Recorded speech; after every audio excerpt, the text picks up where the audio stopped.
We're live. Hey, everybody, I'm Peter Vaughan. Welcome to Behind the Scenes with the Board Game Publisher. This is Cardboard Alchemy's Friday stream, or whenever you're watching this. We talk about Flamecraft, Mission Catastrophe, Andromeda's Edge, Critter Kitchen, or upcoming new hot releases. Basically, anything design, development, production, weekend gaming. I mean, that's the topic, right? And I am back from a big trip to Asia where I got to see manufacturing and go on a little bit of a holiday, meet Sandara. And I'm joined in the chat by Rosie, who's our comms manager and has all of your questions. We're going to do like mostly questions and answers this time. So hello. Hi, Mark. We got a welcome back. So thank you very much for that. Yes, I'm basically, well, I don't know what time zone I'm in, but I am back. I'm like a couple days back, and it's been a whirlwind of getting back here. And we have two big productions that we're still really cramming on. I thought about this today that I wanted to say. I have, like, it's funny. It seems like Andromeda's Edge is done, but I have been nonstop working on Andromeda's Edge for the last, like, if I just take the last 4 weeks and the 4 weeks before that and the 4 weeks before that, but it seems really odd that the last 4 weeks, the ones where I was on vacation for some parts of it, just every day was Andromeda's Edge production, which is exciting, but also maddening. It's also maddening. Last night, one of the reasons why I thank you very much for people who are chiming in. Welcome back. Last night, I wanted to get a little bit more ready for this stream with some more pictures. That's going to have to be for another week because I had to get, there's urgent files to fix for Andromeda's Edge. Ooh, that game. That game is a beast. It's a beast. And then this morning, what I was doing is taking all the video that I shot of the Andromeda's Edge production lines, which we can't wait to share with you. And we're going to put that all in several videos. So we're not doing that per se in this stream. This stream is just a question and answer. Talk about games. Don't have to talk about my trip at all. We can talk about that if you want to, but we could also talk about what have you been playing. Like, what have I missed in US gaming? Because I will tell you that on this trip, the only thing that I didn't get much of is actual board games, which is nuts. But I was visiting plants. One particular visit to E-Star, I did catch them for game night, and they were playing a lot of, they play very, very, very competitive Catan against each other.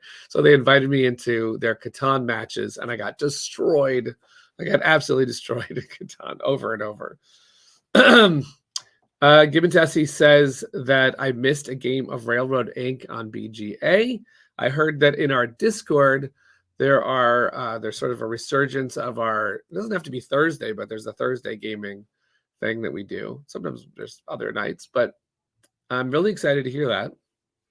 Rosie, the best Railroad Inc. player that I know, did not win apparently at Railroad Inc. That's the universe is not complete. It's normal that I got destroyed at Catan. I don't know what's happened to Rosie. So so sorry about that. I actually found out that the folks that do play, the E-Star folks that play Catan, they actually also have started, Catan's like the main game they play at their they just all love it, but they're also working Flamecraft into their game nights now. I found out that they're as aggressively playing Flamecraft, like really competitive scores. So I think that's fun. What food was my favorite on the trip? Well, that is a good question. So for the folks that don't know, I went to China first for 9 days, and then Thailand for 9 days, and then I did Singapore at the end for just 2 days. My favorite food, it's going to sound really weird, but it is food that I made on the trip, because I went to a cooking class at a Michelin star restaurant in the middle of Bangkok, and they taught me how to make the best Thai food I've ever tasted. And as I was eating it, I was just like, oh my God, I want more of this. And I didn't screw it up is basically the lesson there. Oh God, that food was good. And the reason why it was so good is because before the cooking class, we go down to these docks and these street markets and buy like fresh herbs and fresh spices, get the lemongrass and get the kaffir limes and get these all these different types of ginger. Oh my God, there were so many neat things that we put into that food.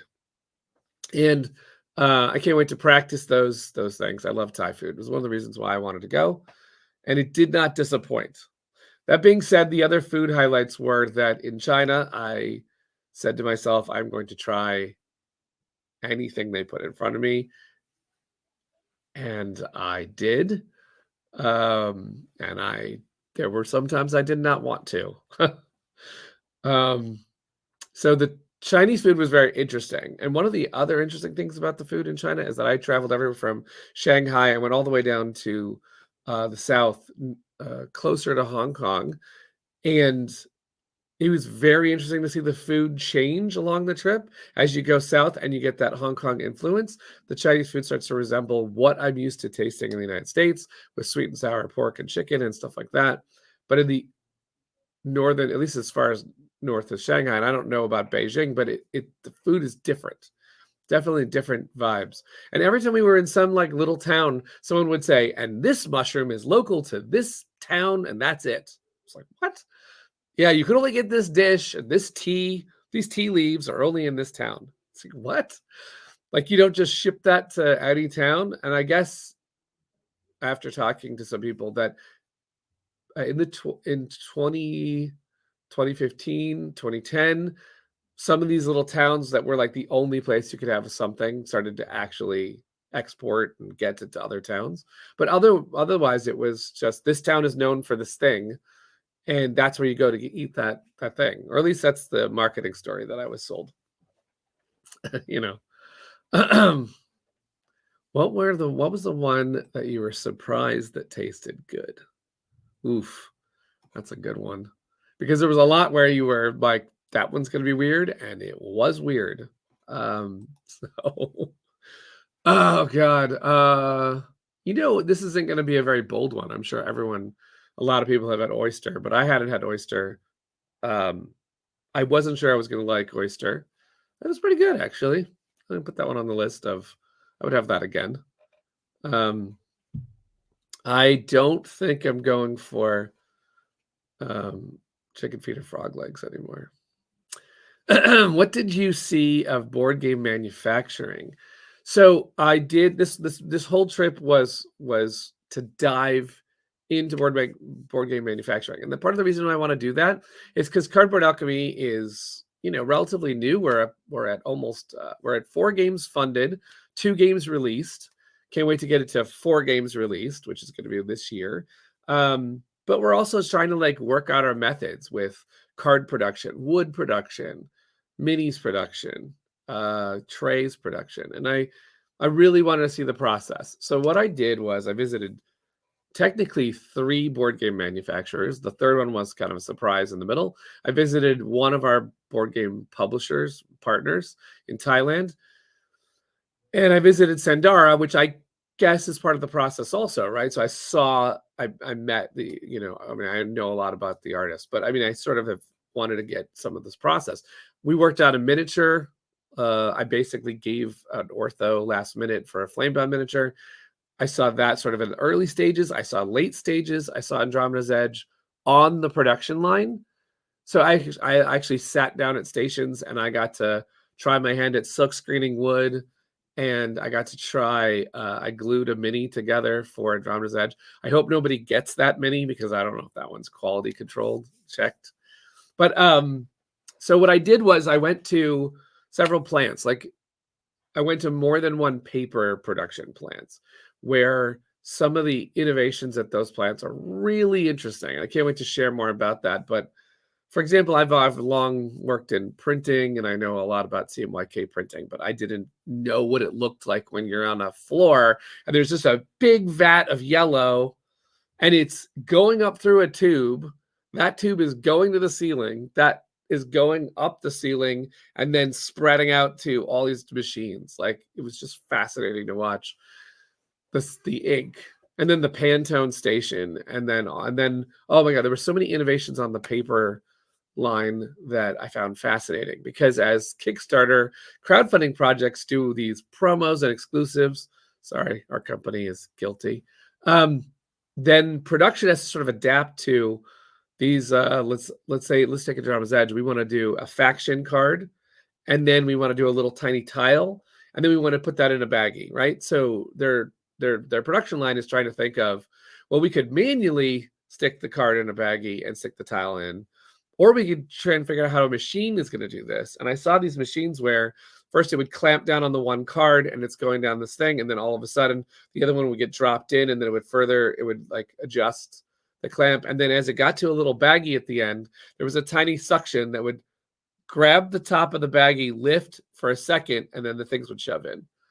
So they're working on this automation there. When you see the box lids get made, they get made in it's just a really cool machine. So I saw paper factories that were making games that are not ours, because Critter Kitchen and Andromeda's Edge, the paper wasn't running. But I also, eStar managed to put, since we do have a reprint of Flamecraft coming up, they actually put Flamecraft on the line. So I saw Flamecraft cards getting assembled and put together and cut, and the die cut machines are really cool too. So paper facilities. I saw the wood facilities. There's actually a town in China that is just called Wood Town, or I think that's what they were saying. It's like, it's just where every single wood manufacturer has decided to open shop. And there's even when you enter the town, there is an entryway that looks like a Small World up there, with like wooden dolls and presents and boxes, like in a big bridge over the city or something, because they all realize this is where all the wood happens. Woodtown sounds adorable. It was kind of adorable until you're just in the warehouses section of Woodtown. But I really do think that's kind of neat, because, board games is such a small part of, I'm sure, all the wood production that's happening in that town. And then all the miniatures are made in a whole different town or section of the country. So I flew to that section of the country 2 times. That was kind of funny, because one factory wanted me to show me the minis, and then the other studio or company wanted to show me the minis. So I saw 2 different facilities down there, but that's what I went there for. I wanted to see it. So I saw a lot of the miniatures production, and Andromeda's Edge was on the line. So I saw the molds getting made, and the injection process, and the things that surprised me after that, like the fact that for Andromeda's Edge, because leaders are stuck into the buildings, when a very hot piece of plastic comes out of the mold, it has to be immediately submerged in water. But while it's in water, a leader piece has to be put into the hole. Otherwise, that hole will not hold its shape. So they have to consider that when we make a mini that has to fit into another mini, that does change what they have to do in their assembly and their injection process, which was really interesting to see.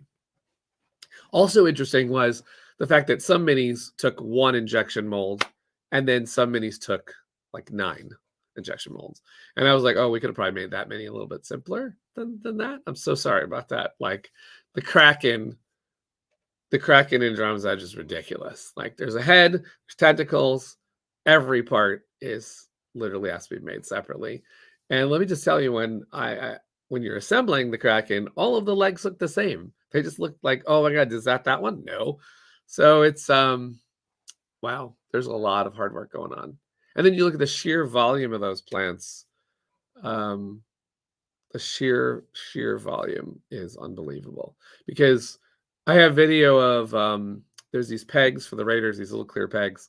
And I think every game of Andromeda's Edge is going to have between 16 and 24 of those pegs. And so we're printing a lot of those. And so you just saw buckets and buckets of these pegs. And I was like, well, how many are over there? And he's like, oh, I don't know, that's like 5,000 pegs. Hello, Hungry Gamer. How's it going? I can't wait to play games with Hungry Gamer. That's coming up. I was saying at the beginning of the video, I did not get enough games in, so I'm coming to you to achieve that mission. There's a question about, did I manage to entertain myself on the flights? The flight is probably one of the more brutal parts, because it's like 16 hours to get there. I'm very comfortable with watching movies, like a lot of movies. And I downloaded tons of movies on my phone and I'm set. Um, and I had, I think it just depends on the airline, but I really enjoyed Singapore Air because they served me like 5 meals, 5 or 6 meals, and they were all good and interesting and cool. And United Airlines gave me like a bag of peanuts 3 times or something like that. It was ridiculous. So there's certain airlines that are, boy, I traveled so many different airlines. I flew in China several times internally because a lot of the China is so large, and the minis factories and the wood town and the paper factories are not all in the same spot. So we got employees like um, flying back and forth between these things. So I took trains and planes to get to different parts of the country, and so I flew different Chinese airlines. I also flew like I think about 4 or 5 different Thai airlines. My least favorite of those was one where it's like they don't actually serve food, so not even the bag of peanuts, but they have an entire cart of amazing food, but it's all like it's a pay to play kind of a thing. So they're like, look at all the stuff you could have. No drinks, no snacks, no nothing, but you can buy all of this stuff. So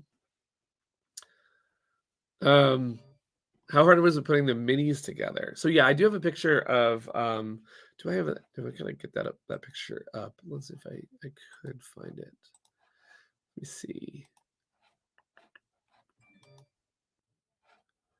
Um, I don't know if I have it ready to go. I'll have to find it for another video. But so I sat in a mini station and I just glued an ion storm together, and it's very simple. They have a really powerful glue, and you have a certain amount. So it depends on the mini, but this was a very light amount. And then it was a 1, 2, 3 count. So then it was solid. That mini is locked in. I mean, I'm sure the glue hold depends on how I've never had a mini where I've had a problem, so I'm sure this holds under normal play situations. But also they design the inputs to have the best surface area for the glue. So the way they're designing it's pretty solid. I don't, if you look at a Flamecraft mini, it might have 6, 7 glue points, but I don't think I normally ever see any kind of loose or situation. So the Andromeda's Edge mini is imperceptible, the glue. Thank you very much, Ellie, for the welcome back. I appreciate it. I have to really quickly check something out, by the way. My son has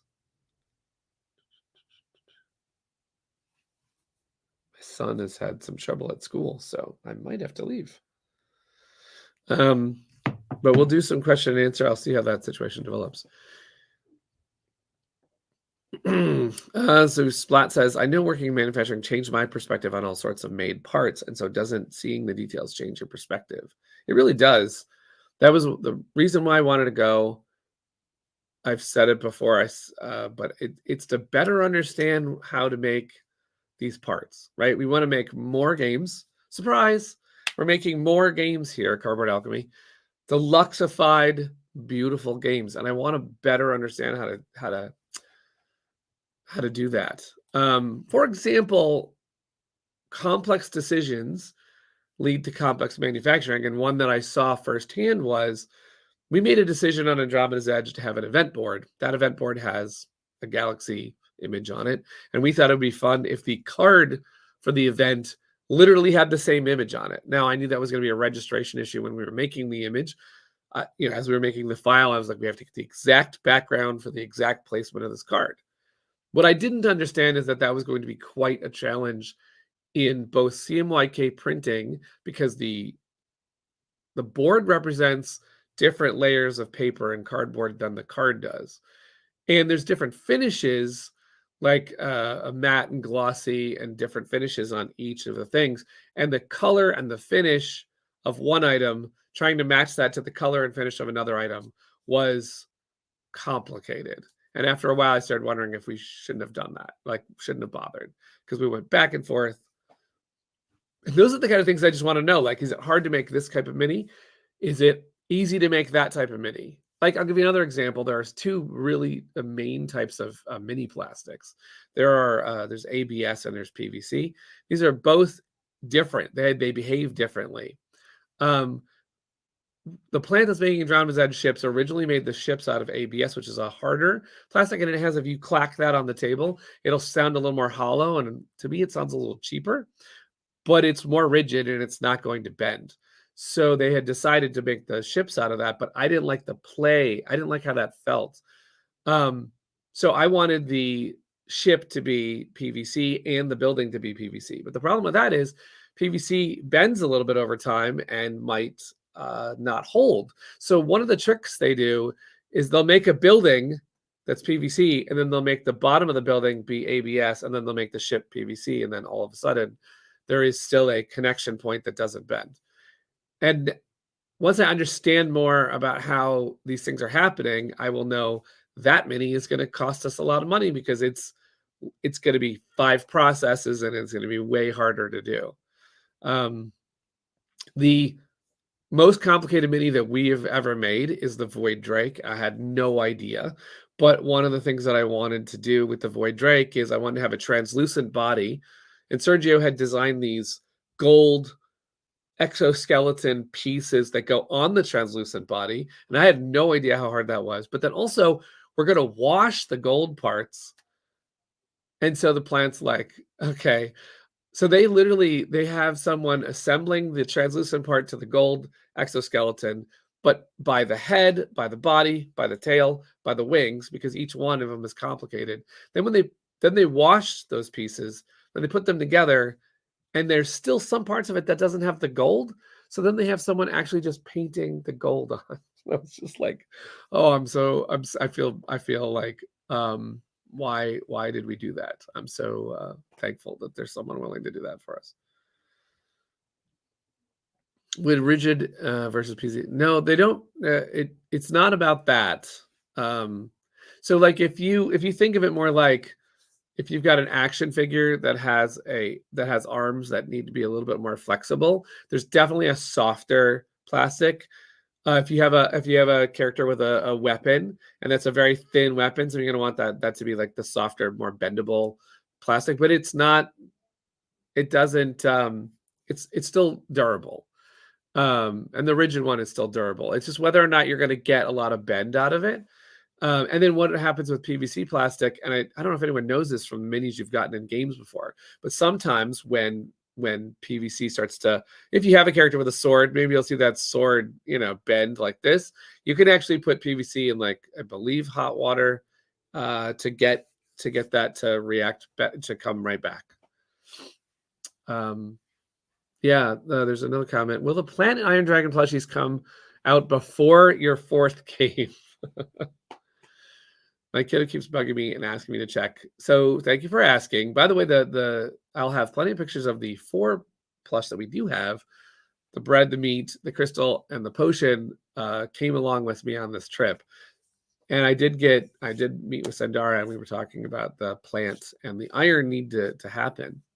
So I don't think they're gonna. So when you're saying, are they gonna come out before Andromeda's Edge and before Critter Kitchen, the answer is no, because Andromeda's Edge and Critter Kitchen are coming this year, and more plush would take several steps. We might see them in the future. I don't have an exact timeline because Sanjar is really busy on Flamebound art and lots of other things. Oh my God, lots of other things, surprises and whatnot. But she is aware that we do want to make a plant plush, and we do want to make an iron plush. And another challenge with that is that the manufacturing of the plant one is going to be one of the most complicated ones we've ever done, because the plant dragons have leaves all over them, and it's a complex plush to get right. But we are going to attempt it, I believe. So your kiddo will eventually, hopefully, have a plant dragon as well. Did you come away from your trip with exciting new ideas? Oh boy, did I have exciting new ideas. I mean, I don't stop thinking about game ideas ever. So I was mulling over game designs, as I usually do. I don't always have time to implement all my game designs, but I was texting Luke about an idea that I had for Dwellings of Eldervale, just because I'm like, I saw a Dwellings of Eldervale mini, and I was like, oh my god, this would be cool. I also thought of Flamecraft product ideas, which is kind of funny because I was in China and I saw Pop Mart. I've never been exposed to Pop Mart before, but it was like people were really into Pop Mart in Thailand as well. I think because we have Funko here in the States, I don't see Pop Mart before, but Pop Mart is basically like larger chibi, like blind boxes of popular IPs. Um, Pop Mart, I saw like, Spider-Man Pop Mart and Snoopy Pop Mart and just any IP you could think of. There was these cute little chibis, and I personally understand the attraction to blind box stuff at all because, for example, I got my son a Pop Mart of Avatar, and he was really rooting for a certain one when he opened it, and then you just end up opening it, and you're like, it's not the one that I was kind of hoping for. But it's people like it, and they think it's fun, and so maybe possibly the discovery of someday some Flamecraft ones where you don't know which Flamecraft dragon you're going to get would be neat. Sandara, and I'm sure Eric, I would not have to twist the arm of our modeler who's been asking for like super large size versions of the dragons forever. But I was also my trip, I had some really good meetings with Simon. I went to go to Thailand, and while it was mostly just a fun visit in Thailand, I also got some business done because I met our partner who prints Flamecraft in Thailand, which is Tower Tactics, which is now owned by Simon. They do many of the games that come into Thailand, including Flamecraft. But I went to go visit them at a book fair where they were exhibiting board games. Apparently, we have conventions in the States that are about 4 days long for board games. This book fair is a 12-day fair, and most of it was books and comics, but Tower Tactics had board games there, so they were showing Cascadia and Flamecraft and all their titles. And then I talked to Simon about new ideas for Flamecraft because Flamecraft is doing really well in Thailand. So they've got a lot of ideas. In fact, they ran a tournament about a month or two ago where they had this whole Flamecraft tournament with rules about how to advance to each stage, and I found it very fascinating. So we might do a Flamecraft tournament as well, maybe in our Discord or at a convention as well. I think it's really cool that people are doing that. And so we talked about lots of different ideas for how to get Flamecraft to continue to be the game that it is. I saw it in mass market stores in Thailand. I saw it in hobby stores in Thailand. It's doing really well. Yeah, Mayho, if you don't always get the same dragon. That's the thing about those. I'm sure people buy the blind boxes in sort of the way you would buy Magic the Gathering or Lacana packs, where you just guarantee you're going to get one of every thing in the production, because otherwise, yeah, that'd be maddening if you're like, I have that one. It's a lot of trading or potentially gifting if that happens. I don't do it enough to know what happens. Maybe you work with some other people and everybody kind of goes, oh, I'll give you that one and you give me this one. Rosie's in. She knows all about it. Let me just double check on my son really quickly to make sure.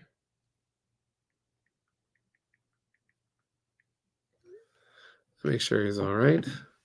Did you see any board games you had not seen before? That isn't. No, I didn't because the trip was mostly. Well, okay. If you could look at this two different ways. Did I see stuff on the manufacturing line that I absolutely have never seen before and I can't talk about because I saw some stuff that they're like, you can't show this, made by other companies. So I'm like, oh my God, that's so cool. But as far as seeing a fully published game, no, I was very, very rarely in board game stores.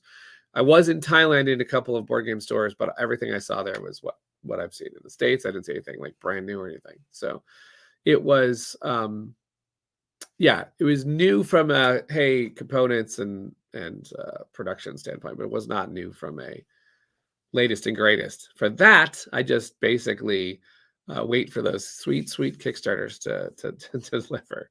I have to see whether or not I have anything new. I think the latest thing that I got, I showed on my stream before I left, which is Let's Go to Japan. I still can't wait to play that game.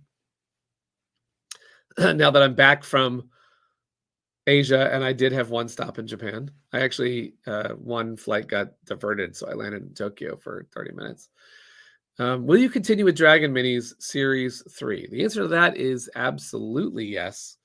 On the stream before I left, and I don't know the date of that stream, but it was probably the March 23rd stream, 23rd, 22nd stream.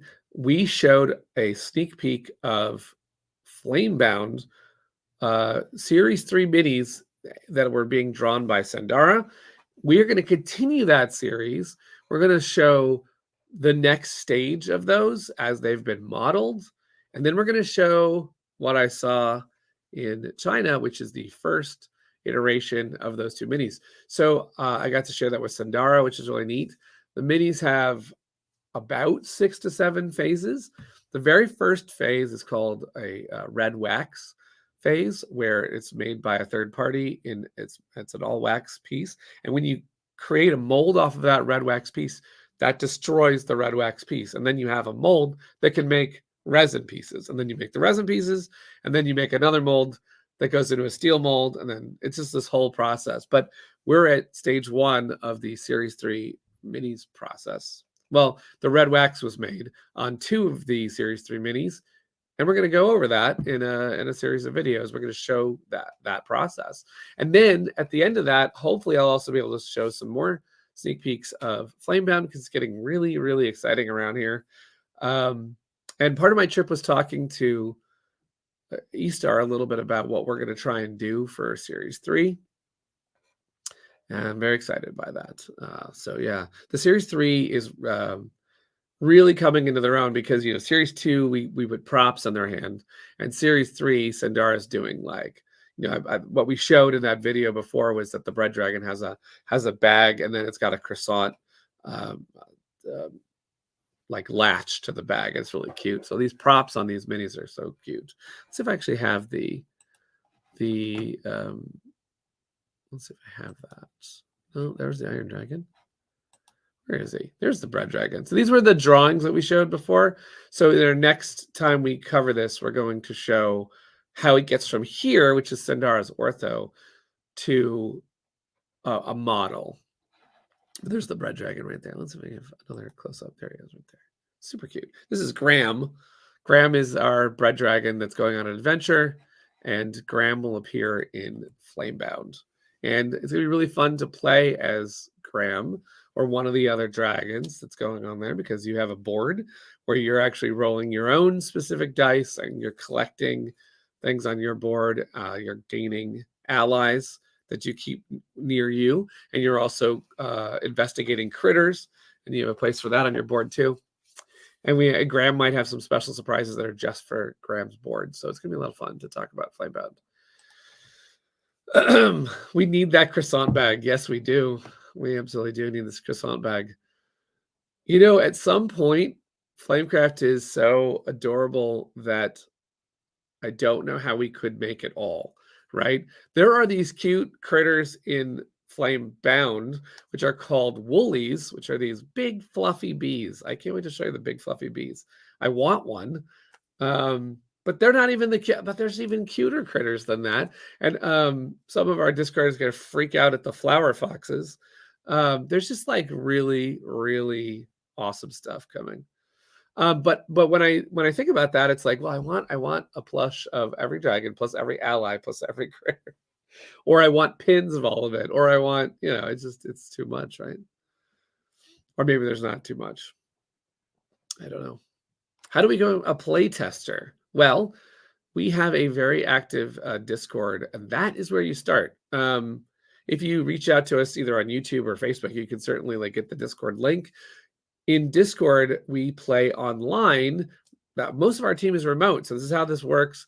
We do play in the studio, but we also play a lot of remote, and it's actually turned out since the pandemic to be one of the best ways to get the game tested, because now we can play with Rosie in the UK, and we can play with someone anywhere, and we can also get several phases of play testing in. So we don't. So what we do is for playtesters is those phases sort of some of them are like the game is really rough, and some of them are, hey, the game's almost done, and some of them are, hey, do you think you could understand this game without me telling you how to play? So there's just different stages, and it depends on what you like to do. There's not everybody can handle seeing a game in rough stage, because you see it, you're like, oh, that's broken, and then you think, well, Cardboard Alchemy makes broken games. So we tend to be really cautious about letting people in at the very early stages, unless you understand that, hey, this beautiful thing you love or hate might not be in the game. Hopefully the one you hate is not in the game, but the one you love might not be in the game either, because this is a chopping block of mechanisms and things like that. So we'll like try something and then no, oh no, let's do something different. A lot of times this is just a really raw part of the gameplay, but we do need fresh opinions on that raw gameplay. And then after it gets into, I'd say, the next stage where we know the core is stable, we know what the mechanisms are, then it's just like seeing variety. Then it's like, okay, what if I try something crazy and hoard all the critters instead of trying to play the game for real? Then we actually need playtesters at that stage, because a lot of times playtesters will do something that we would never do, because we're just playing the game as normal, like A to B to C, right? I know I need to get points, so let me do this. Whereas sometimes someone will go and say, I'm going to hoard every coin I can and see what happens. So we have those kind of playtests. And then finally, when we get to the end, we have the like one-off situation type playtests.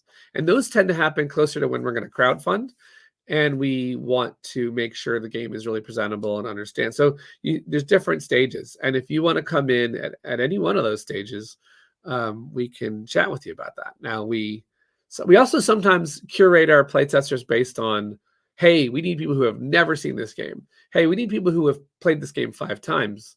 We need people who love heavy strategy games. We need people who really love lighter games. We need people who have played Flamecraft, who haven't played Flamecraft. That's kind of those things. So we do a lot of Google Forms to sort of figure out who could be the right playtester for the job. And also, and this is no offense to anyone, but we also sometimes run into, hey, we're playtesting with a game designer and they can't not design that, basically their brain's not turning off. Or we play with someone who's just unfamiliar with certain mechanisms and it's taking a very long time to play, which gives us an inaccurate test. So sometimes we'll test with people and say, hey, this game might not be for you or whatever. Thank you very much, but we'll just get a new batch of people. So if you're interested in going through that gauntlet and seeing what it's like, sometimes you're welcome to come in our Discord, start up a conversation with me about it. And Stephanie chimes in, had a playtest the other day with Verimore Axel and Peter C. Hayward, and it was a fun way to connect. So it can be really exciting and really interesting, and you get to see stuff that's way before it comes out. So with that all being said, we will be playing Flamebound in our Discord, because we're reaching stage 2, where the core is a little bit more set, and now we're testing a lot of variants in Flamebound. And we're going to be testing the early stages of Whisperwood, so the kind where it breaks in lots of places, but we're still testing it. Any hints? Oh, we got another question. Quick one. If you won't go the different languages hell for Flamebound, will you give us the option to at least upgrade pack, like for Andromeda's Edge? That is a good question. This is a difficult road that we're on right now, which is how best to do languages, right? Because Flamecraft is in 27 languages, 16 of which launched with the campaign. Since then, no languages have launched with the campaign. And we made that decision for a couple of reasons, which are complicated. But then post-campaign, Critter Kitchen is going into 13 languages and Andromeda's Edge is going into 9 or 10. But when a language gets adopted towards the latter part of the process, it tends to not have promos and it doesn't tend to have deluxe. And so we're trying to navigate those difficult. So that what that means is that if you love to play in French, sometimes you have to make this difficult choice between, do I want the crowdfunded version with all the bells and whistles and the deluxe pieces for sure, or do I want to wait to see what's released in France? It's complicated. So I really do think there were some pros and cons of when we did Flamecraft. We did 16 languages out of the gate. That was amazing. It was very difficult for us, and was part of the reason why we were late, a little bit later on Flamecraft. And it also, we really had to push hard to get the other plants to go with us, and possibly risking some subpar translations and whatnot. So that was one of the challenges to doing language at the same time. The second challenge to doing languages at the same time is that that what we did on Flamecraft is we offered deluxe to everybody. So if you were in Dutch, you could get deluxe. If you were speaking Dutch, you could get deluxe on our campaign, or you could get it later in retail via the partner who was printing Dutch, which happened to be White Goblin Games. But the downside of that was that some partners respected our pricing and some partners didn't respect our pricing, and so we can't afford for our backers to have that happen. So it's a difficult conversation. So one of the things we're going to be trying to do for our for Andromeda's Edge and Critter Kitchen, as someone alluded to, as me who asked the question, we're doing upgrade packs. That way, you can, for Andromeda's Edge, you can pull off everything that we unlocked, everything that we did via 4 retail purchases. It's not exactly the same as backing, but you can assemble, you can make the thing happen if you go and get those 4 retail pieces. And I think for Critter Kitchen, we're talking with Lucky Duck about doing something similar so that down the road you could get meeple upgrades and you could get coin upgrades. But those are not settled yet. So it remains that the deluxifications and some of the promos, the best place to get them is on the campaign. If we can eventually figure out how to do languages integrated up at the front, we will do so. But we will continue to strive to get languages to get all the content. It's a long answer to that one. Any hints about the next AE GameFound update? Read the whens and the whats. Yeah, well, we cannot wait to talk on AE. I know I'm a little bit, so the trip was 3 weeks, and I took over, I want to say at least over 500 pictures and video of various processes, and I need a little bit of time to edit those. What I think we're going to do is we're going to put out an update very soon, so probably next week, that's going to say, hey, here's the update about where we stand on how the trays have finished up, where we're at with the TTS that's coming out any day now. We're going to talk about the plant visit, but I probably will take some of those specifics out, and what we'll do is we'll make like a separate YouTube video that says, if you want to deep dive with me and see how it was made, we'll have all those videos when we get a chance to edit them. That way I can show like a sneak peek and then have an in-depth view. I think that's that way no one's waiting too long to get some juicy update for Andromeda's Edge. And Andromeda's Edge is coming along beautifully. We're at the glorious, like, this is a really exciting stage where one of the first things I saw in China was a fully assembled copy. Now, there were some issues with that copy, and that's part of the reason why every night I've been working on Andromeda's Edge, because we've got pieces to refine. I mean, there's a very complex tray system in there. So, for example, what's a good example in the trays? The Raider tray came out amazing, but the saucer I couldn't pull the saucer out of the tray.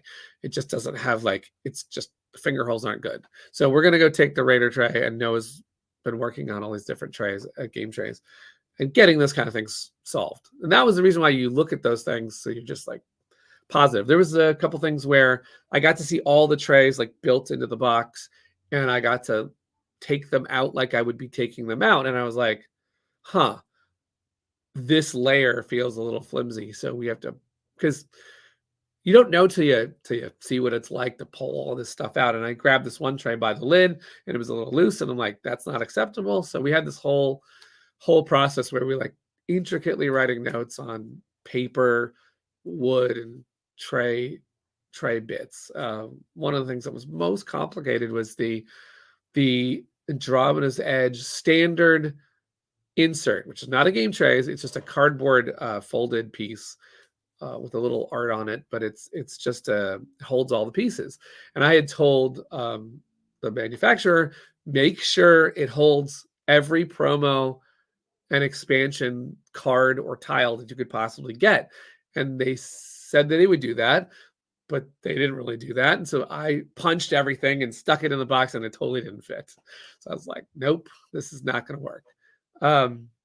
It's amazing to me because I heard from a friend about how many times people don't check that stuff, but it's not even the manufacturer's fault. They are looking at it like, does the pre-punched version of all these things fit in the box?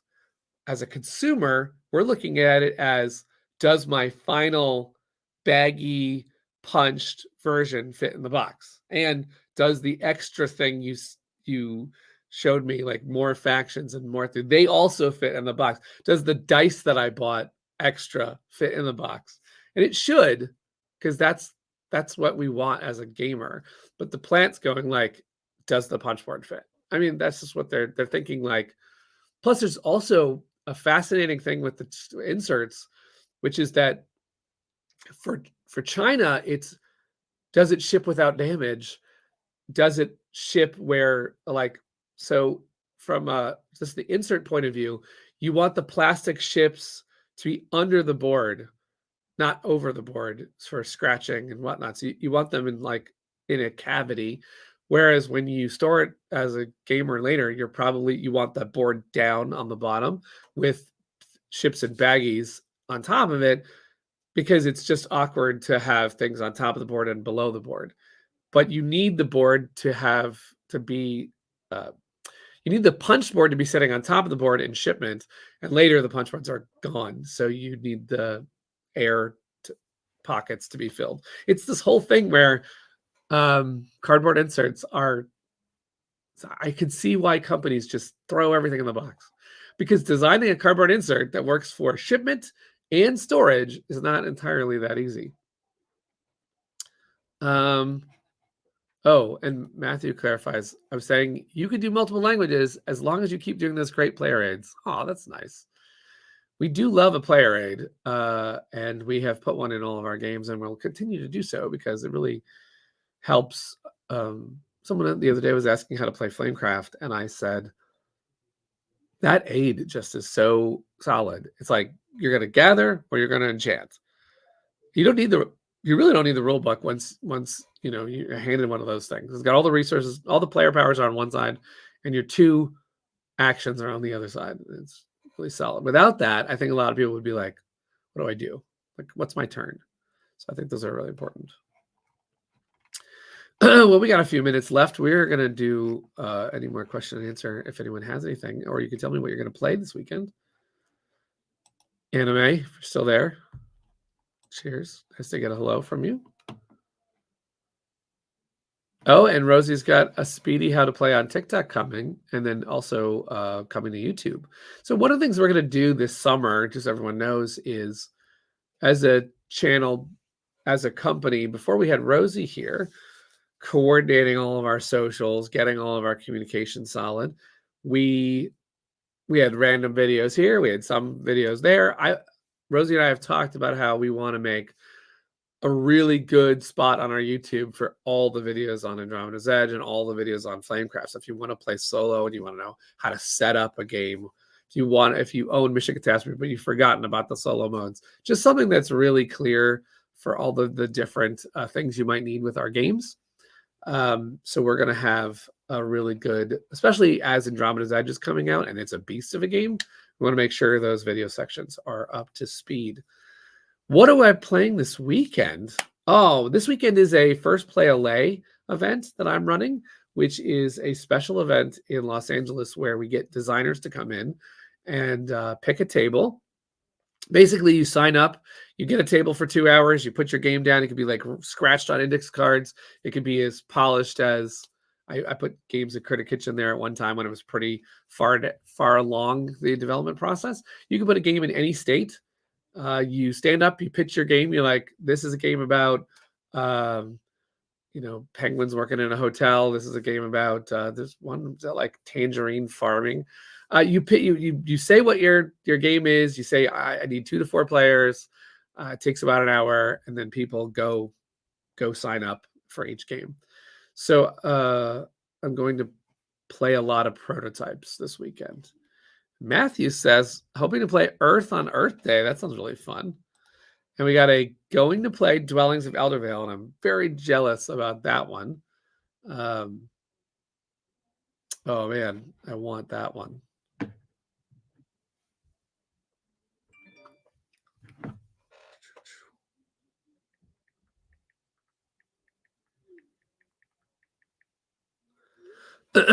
Partner's filming a solo Earth play. Wow, that's cool.